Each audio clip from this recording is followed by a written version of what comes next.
मी आहे केली हैदर यांची पत्नी। जेव्हा कनानाचा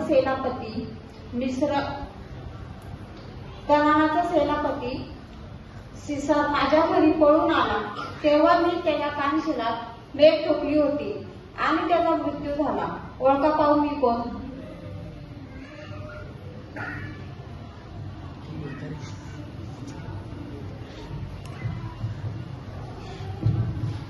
अरे ओळखा,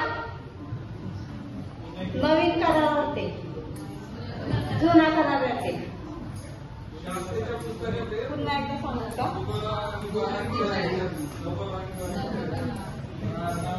मी आहे केली हैदर याची पत्नी। जेव्हा कनानाचा सेनापती सीसर माझ्या घरी पळून आला, तेव्हा मी त्याच्या कानशिलात मेघ ठोकली होती आणि त्याचा मृत्यू झाला।